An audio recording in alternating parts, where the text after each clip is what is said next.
Tree. Sun. River. Grass. Flower. Mountain.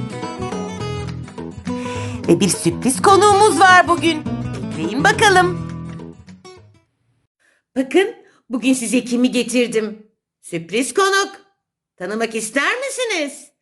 Hadi bakalım tanıyalım onu. Hello. Hello. Hello. What is your name?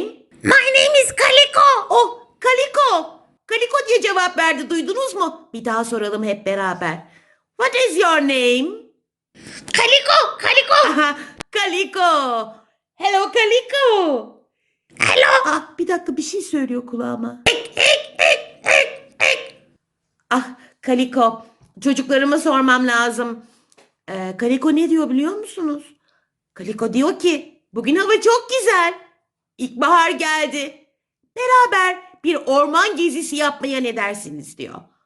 Gidelim mi onunla beraber, ne dersiniz? Ben hazırım. Siz hazır mısınız? Okay, let's go. Oh, ne var orada? There is a tree. Gördünüz mü? There is a tree. Oh, Kaliko nerede? Kaliko! Kaliko, where are you? Ah! Kaliko is on the tree. Hello, Kaliko. Hello. Do you see the grass?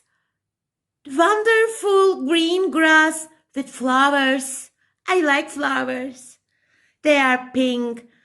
They are white. They are purple color. I like it so much. Mis gibi kokuyorlar. And do you see the grass here?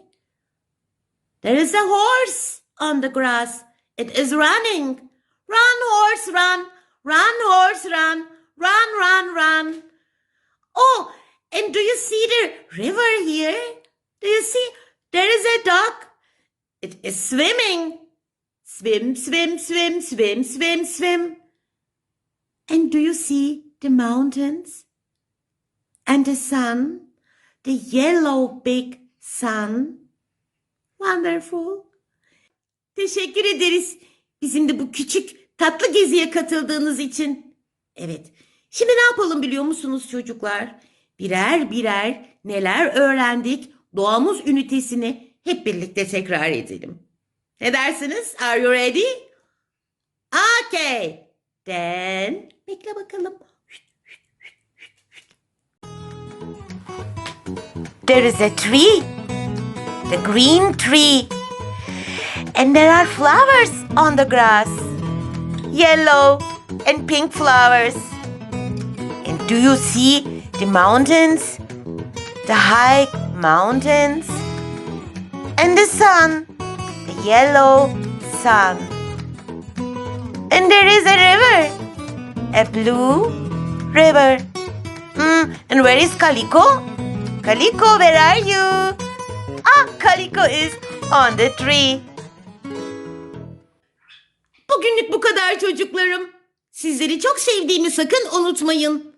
Ve pazartesi günü hep beraber yine buradan sizlerle sohbet edelim. Ne dersiniz? Sakın unutmayın.